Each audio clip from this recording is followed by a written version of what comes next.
Nama saya Amelia Van dengan NPM 2341190, ada di kelas 6 MNMI. Hari ini saya akan menjelaskan artikel yang berjudul Pengaruh Influencer Marketing, Brand Image, dan Green Marketing terhadap Consumer Buying Behavior pada produk kosmetik eco-green luar negeri. Dan model penelitian saya di sini, yaitu apakah influencer marketing berpengaruh positif dan signifikan terhadap consumer buying behavior. Apakah sustainable packaging berpengaruh positif dan signifikan terhadap consumer buying behavior. Apakah brand image berpengaruh positif dan signifikan terhadap consumer buying behavior. Dan apakah environmental concern itu berpengaruh positif dan signifikan terhadap consumer buying behavior. Jadi di sini saya memperoleh 222 responden, tetapi yang dipakai hanya 210 responden yang memenuhi kriteria. Berikut data demografi respondennya. Dapat dilihat lebih banyak di perempuan daripada di laki-laki, karena di sini saya menguji yang menggunakan skincare eco-green luar negeri dan dinominasi oleh perempuan. Dan usianya di rentang 20-29 tahun. Kemudian rata-ratanya yaitu pelajar dan mahasiswa dan pendapatannya juga lebih kecil dari 5 juta. Autoloading, reliabilitas, dan AV. Di sini saya menggabungkan semuanya. Itu dapat dilihat ini hasil dari uji autoloading, reliabilitas, dan AV. Kemudian ini ada hasil cross-loading. Tuh dapat dilihat semuanya memenuhi kriteria. Dia lebih besar daripada indikatornya.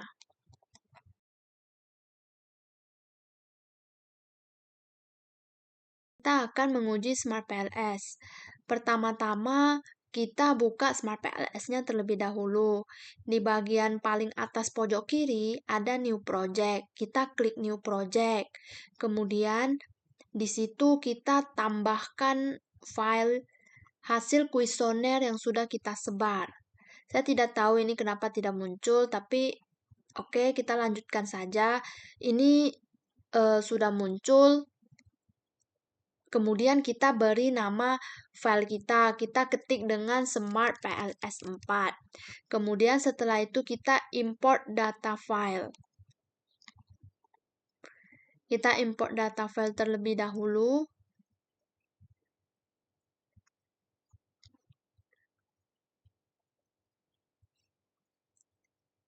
Kemudian kita klik Create Model.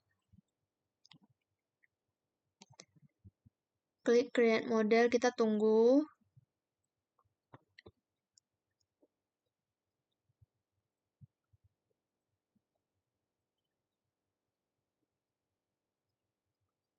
Oke, ini sudah muncul. Itu ada nama-nama variabelnya di samping. Kemudian kita bisa tarik. Kita pilih yang IM itu influencer marketing. Kita tarik ke sisi kanan.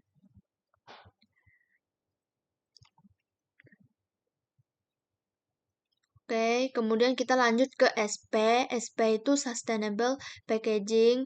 Sama juga kita tarik ke kanan.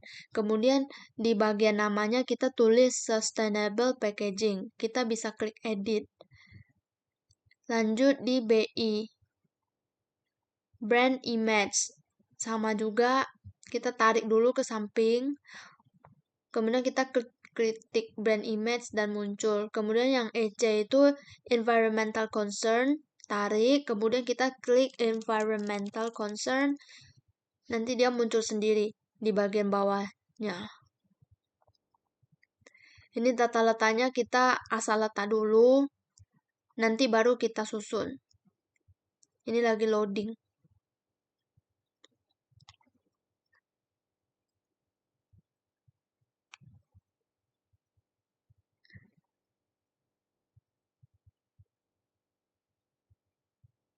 Oke, sudah muncul. Kemudian kita lanjut ke CBB, itu Consumer Buying Behavior. Kita tarik aja ke sisi kanan. Sama dengan cara sebelumnya, kita ketik Consumer Buying Behavior. behavior. Tunggu dulu. Oke. Kemudian sudah semua variabelnya sudah ada. Kemudian baru nanti kita susun sesuai di model kita.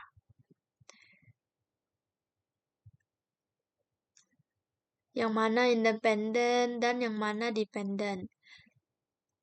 Ininya itu bisa disesuaikan sesuai dengan model kita.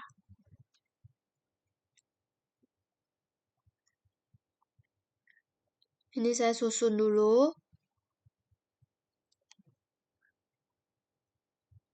Kemudian ini juga bagian panah-panahnya itu bisa digeser sesuai yang kita mau.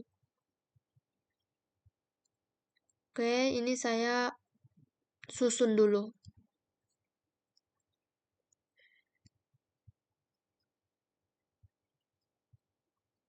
Setelah itu kita klik connect, baru kita connect dari influencer marketing ke consumer buying behavior, sustainable ke consumer buying behavior, brand image ke consumer buying behavior, dan selanjutnya. Kita tarik-tarik aja. Kemudian kita klik calculate, klik yang paling atas, kemudian klik OK. Kemudian kita tunggu saja, nanti dia akan muncul angka-angkanya.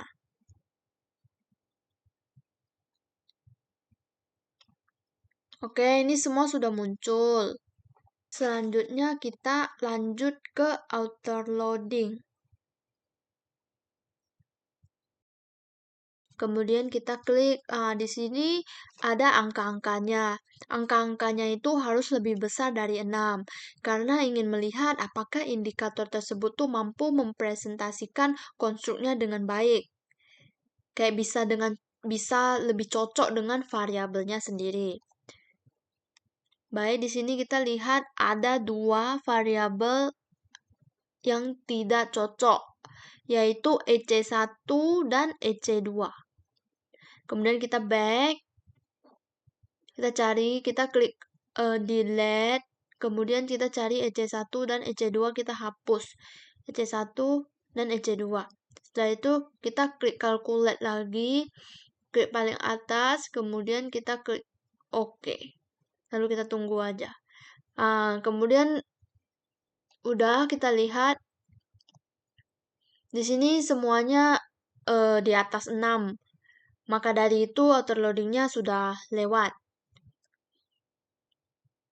Tuh, sudah lebih dari 6. Sudah lewat dari 6, lewat dari 6. Oke, semuanya rata-rata di angka 7 ke atas. Setelah itu kita lanjut ke AV. Kita cari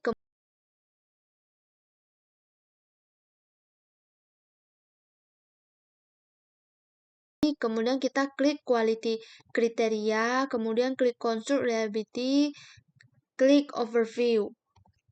AV itu ingin menjelaskan apakah variabel itu mampu menjelaskan indikatornya sendiri. AV ini itu harus lebih 0,50. Di sini kita lihat semuanya udah lebih dari 0,50. Tuh. Oke, kita lanjut ke cross loading. Di sini ada diskriminan validity ya. Kita klik dulu. Klik diskriminan. Kemudian di bagian bawahnya ada cross loading, kita klik. Di sini sudah muncul angka-angkanya. Tuh, cross loading ini ingin melihat apakah akan terjadi tumpang tindih antara konstruk lain, karena kan harus lebih besar dari indikatornya sendiri. Jadi kita bisa lihat apakah nilai indikatornya lebih besar dari konstruk lain. Ini dapat kita lihat karena dia cross loading, otomatis dia cross gitu seperti X tuh. Ini semuanya lebih besar dari nilai indikatornya sendiri. Artinya cross loadingnya lewat.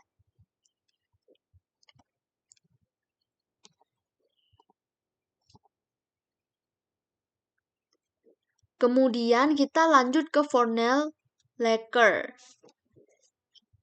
Kita klik Fornell Laker. Fornell Laker ini AV kuadratnya itu harus lebih besar daripada korelasi antar konstruknya. Apakah variabelnya berbeda dengan yang lain gitu. Di sini dapat kita lihat variabelnya lebih besar dari variabel konstruknya. Kemudian kita lanjut ke HTMT matrix. Di HTMT matrix ini, dia itu harus lebih kecil dari 0,90, tetapi ini ada satu yang merah, yaitu environmental concern, dia itu di atas 0,90.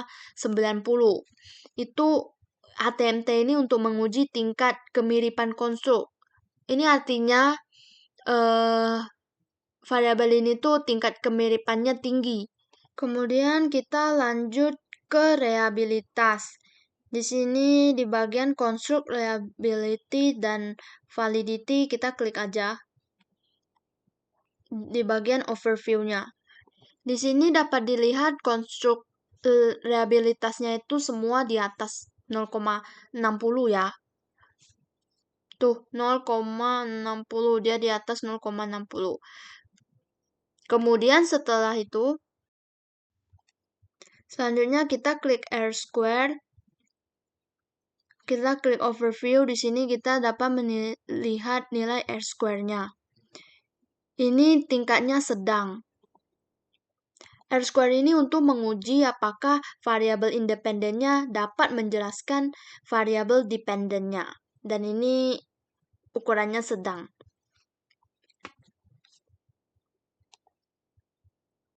Kemudian setelah itu kita pilih calculate.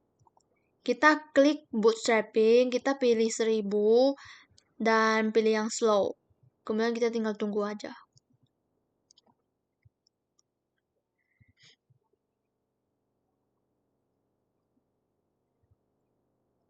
Tuh. Dapat kita lihat dia sudah muncul ya.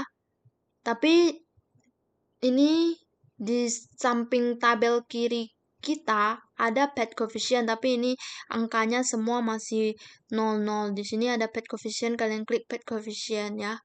Klik pad coefficient. Nah, di sini dapat kita lihat semuanya.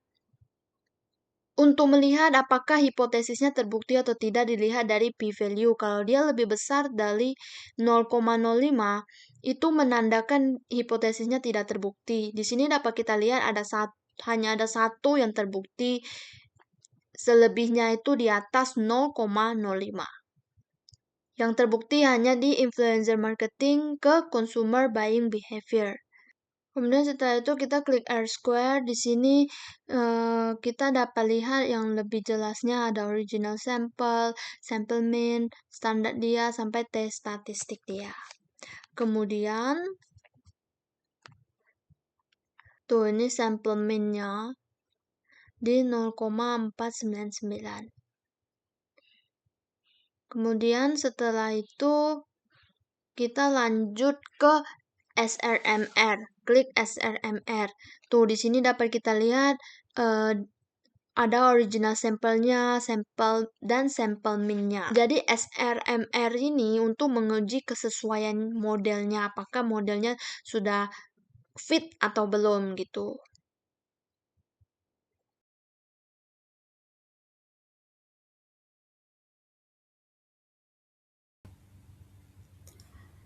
Baiklah, di sini kita akan lanjut ke SPSS untuk menguji common method bias. Selanjutnya kita klik file terlebih dahulu, kemudian kita klik open datanya.